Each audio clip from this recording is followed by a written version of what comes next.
What's up, guys? Welcome to Knockers on the Bottom. I'm your host, Jay Mill. Jay Miller, if you like. So let's get into it. Hit the like button, hit the subscribe button. We're at 81 subscribers. Once we get to 100, we'll give something away. But let's get into it. Looking at training camp yesterday, which was the first day, it kind of was, the Cowboys dipping their toe in the water a little bit. You could tell the guys are kind of just getting their feet under them. And then, today you had a little bit more, but still kind of just getting their feet under them. So we're in that initial stage of training camp where, it's very hard to just make proclamations based on what you've seen over the course of these first couple days. So looking at the quarterbacks, Dak Prescott yesterday, he kind of had an up and down day a little bit. He threw the pick six to Marshawn Kneeland out there. He disconnected with George Pickens. It looked like George Pickens was running a route up the field. It looked like Dak wanted to complete a pass to the sideline, and they just kind of weren't on the same page. Maybe not the same read. A lot of times with receivers and quarterbacks, one of the things I love about the wide receiver position is they kind of have to have that mind of, I see what my quarterback sees, right? So, you get up to the line of scrimmage, and Joe Melton did a great job of breaking it down on 105 through the fan. They asked him, hey, man, what do you go through when you get up to the line of scrimmage? And he was like, oh, I get up to the line of scrimmage. I identify, what the coverage is, whether there's one safety, whether there's two safeties. Then, I look over to my right and I see whether the cornerback is playing the receiver with inside or outside leverage. I identify where my slot receiver is, and then it's time to just go ball. And that's kind of just thinking inside the mind of a quarterback. That's why that pass there was just kind of a little bit errant off with George Pickens. It's just they need more time on task, basically, to get down a little bit more of that. Hey, this is what I see. And when I see this, this is what I'm thinking. And then having, George basically communicate the same thing, and then having them program themselves to basically rep it out so much that when I see this, this is what happens. Like, I don't even think about it. You know what I'm saying? I lined up, boom, I saw his toe, this is where I'm going. And so that'll come with due time.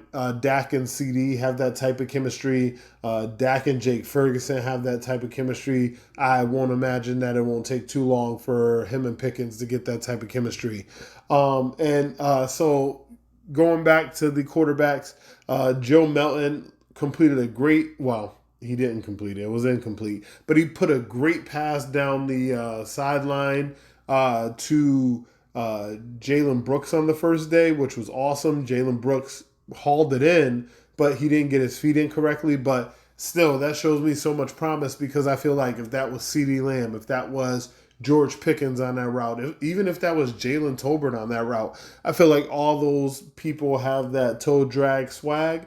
So they would have got their feet in. Everything would have been good to go. We've seen tons of passes. I remember one time Dak scrambling on like a fourth down just before halftime to try to get some points on the board, and he hit CD down the right sideline, and CD is almost sitting down by the time the ball gets there. Like, his 2 feet are in bounds, and he's falling back, catching the Dak Prescott pass, and just ends up sitting just out of bounds.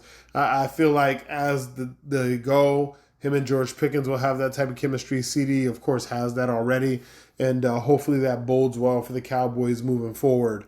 And then Will Greer, he didn't get many reps. He played with the third team, and I've probably seen a handful. But George Pickens was out. I mean, not George Pickens. Sorry. Um, uh, Come on. Joe Melton. Sorry, Joe Melton was out there a little bit more, or a lot more actually, than Will Greer. So that already lets me know he's still kind of ahead in the QB2 competition. He did also have a fumble, which kind of sucked a little bit. He wasn't really protecting the ball that much running down the field. Also, if you're looking at Joe Melton, sorry, I know I said Will Greer, but we're going to go back a little bit. Joe Melton also had some he seems to have a little bit of the Trey Lance issue where the play he goes through his first read, he goes through his second read, and maybe it's he can't get to his third read, and he kind of pulls it down and he wants to run, which is some of the things we saw with Trey Lance. It's just when Joe Milton makes a good throw and a good read, it's better than Trey Lance. So I don't want to say, that we have another Trey Lance on our hands. I don't want to say that because I do feel like Joe Melton is better than what we had in Trey Lance already. So, I mean, that's pretty promising. But he does struggle with some of the same things that Trey Lance struggled with. You have to kind of sit there, sitting in the pocket, go through your reads, go through them quicker. And then after you go through them, make sure that you get to the right read and unleash the ball. Don't just hold it. Don't pat it. Let it go. So we'll see more of that from Joe Melton. But getting back to Will Greer, I mean, he didn't have much to evaluate, honestly, based on how little time he got on the field. So moving to the offensive line, one of the things I did notice with the offensive line is that they seem to move well together. They seem to be in pretty decent sync. There were a couple of times that the Cowboys, bought stunts in different ways and they picked it up. There were other times that they still struggled, but, first couple of weeks of camp, it's very hard to evaluate the offensive line because it's one of those things where when the pads come on, but even more importantly, when they get into preseason games and they're able to fire off, or those Rams practices in a couple of weeks, when they're not used to the technique of the defensive players that they're going against, that's going to give us a little bit more information as to how well the line is progressing. Now, I did notice a couple of times with Tyler Guyton over the last couple of days where his hands were still out of place. I saw at least 2 reps where in his pass sets, he was using his inside hand, so because he's playing left tackle, his right hand to get a punch up into the chest of the defender, right? That's good. That's awesome. That's exactly what we want. His feet were great. Boom, that's what we want. But on a specific rep against Marshawn Nealon, I definitely noticed him getting a hand into the chest with his right hand, but with his left hand, he came up underneath Marshawn Nealon and basically grabbed him by the back of the jersey and used that to try to turn him in the direction that he wanted him to go on the pass rush. It was a pass set. So that's still going to get him a penalty. I watched another time on a run to one of the running backs where he was blocking down the line. So it was definitely a running play, but he didn't have a guy that he was responsible for right away, or his guy kind of went away from him right away as soon as the ball was snapped. So he starts going down the field and he finds another guy to block.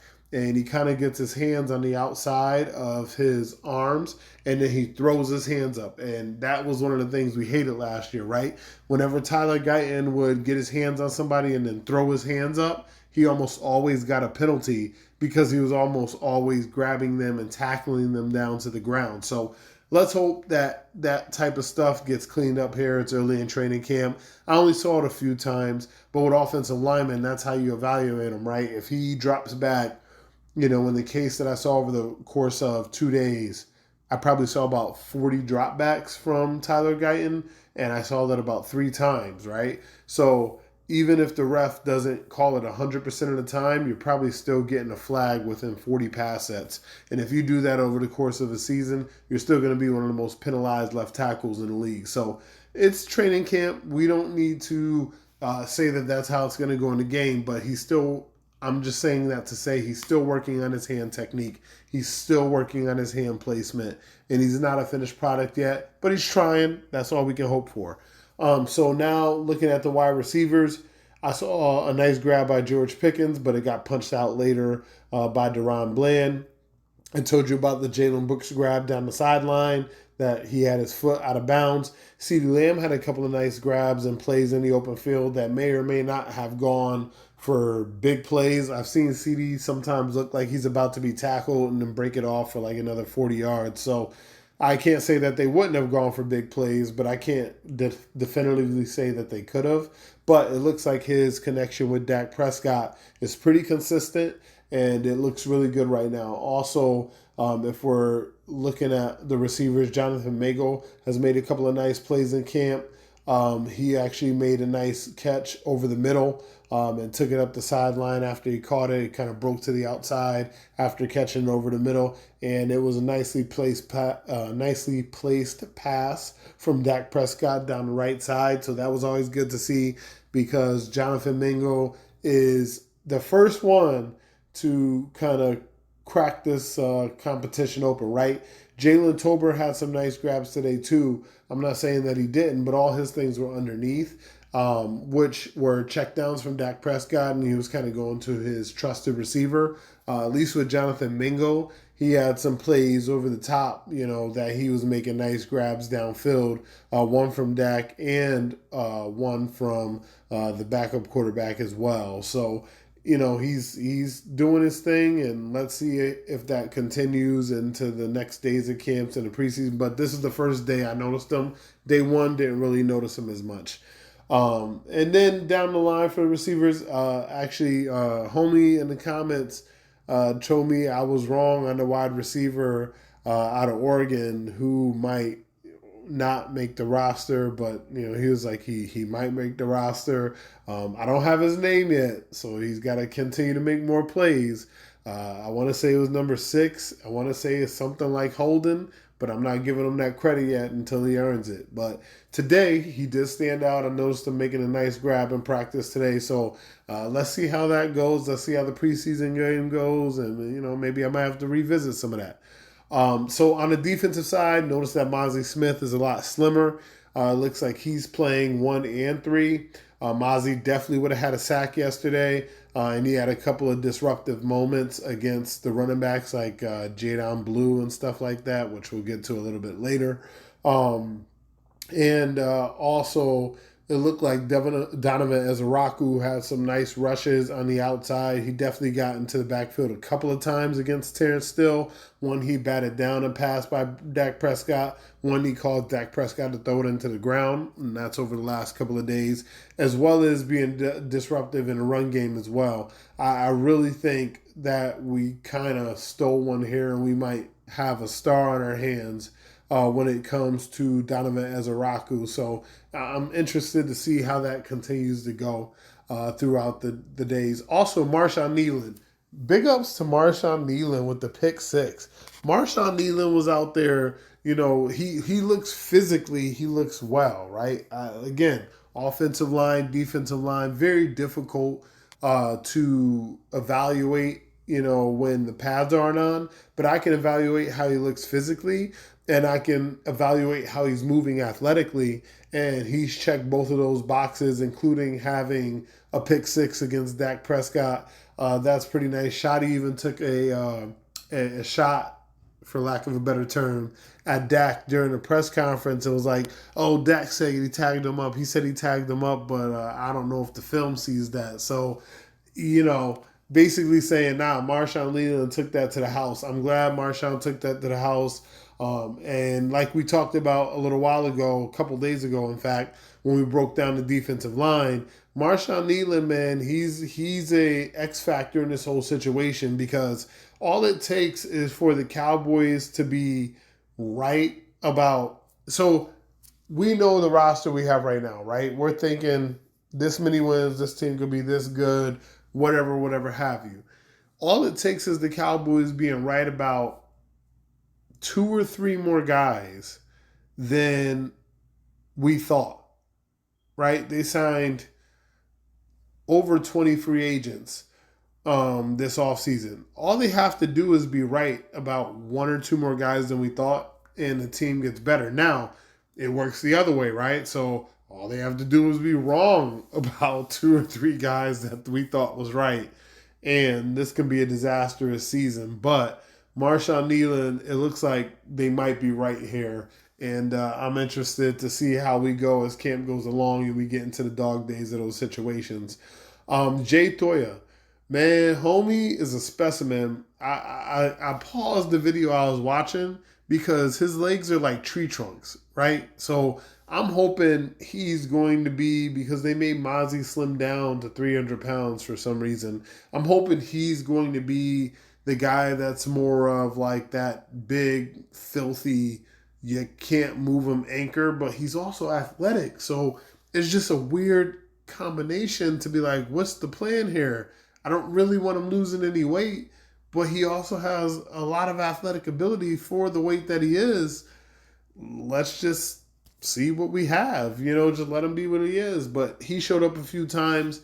He looks like he's going to be a load in the middle, even if he's just there on first down, and rundowns for now as a rookie.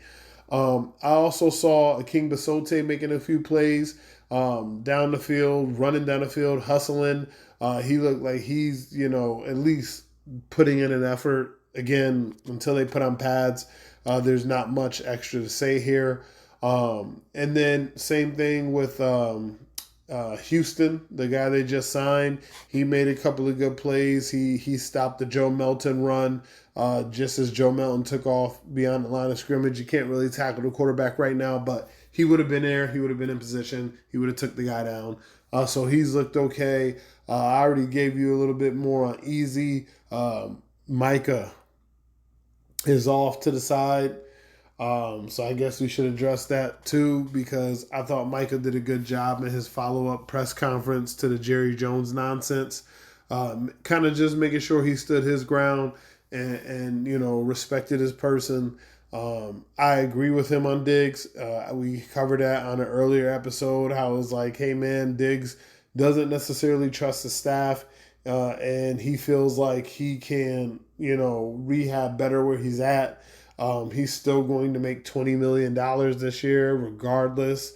Like, we hashed all that out, and honestly, if it's you and you're a professional athlete and this is what you decided to do with your life and you don't necessarily trust the medical staff that you're working with, it might be worth that money to you in order to make sure that you are the best you can be and ready to go. Now, the Cowboys might try to play you a little bit, based on just, trying to strong arm you and make you, sit a little bit longer and, rehab a little bit slower. We got to get your hands on you. And I totally get that from the franchise's perspective, but also from, Dick's perspective, I understand where he's coming from. I understand where Micah's coming from, saying the Joneses want to drag this out. We've had years of evidence, which is exactly what he spoke to it, right? He said, is after years, but he also seemed to come at it from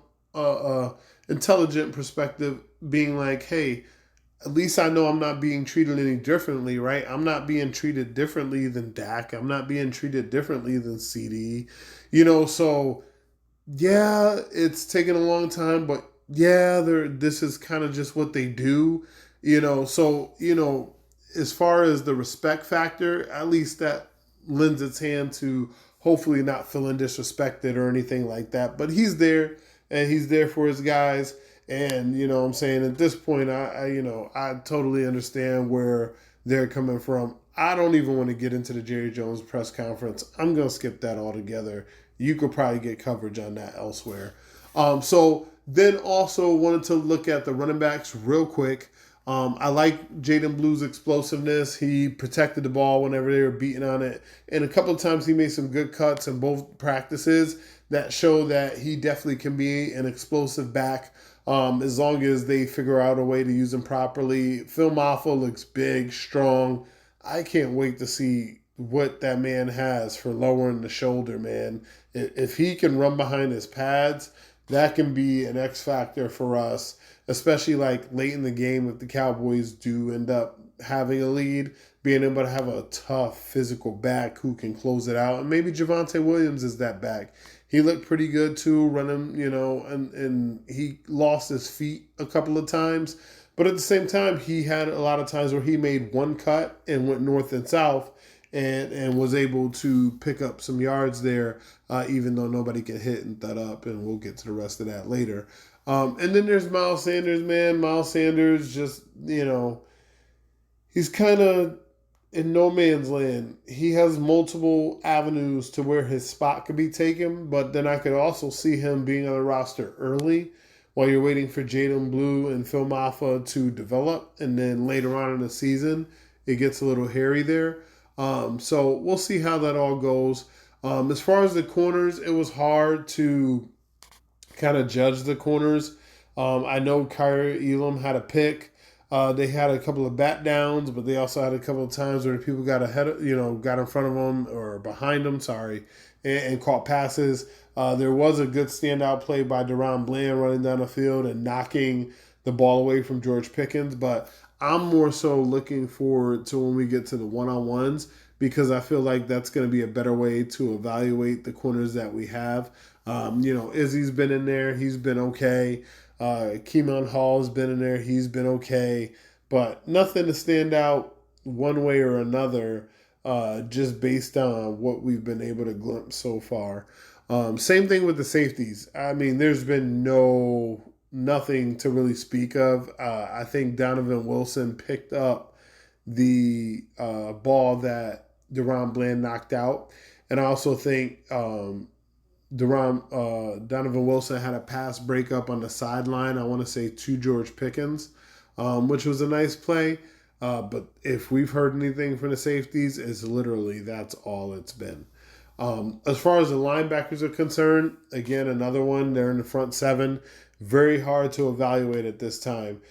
Jack Sanborn, Kenneth Murray. There was a good play in coverage by Kenneth Murray where he carried the tight end up the field and knocked the ball away from Luke Schoonmaker, but Dak Prescott probably would have been sacked at that point before that pass even came out. So, judge that how you will. It would have been Marshawn Nealon on the sack, so Nealon again making another play.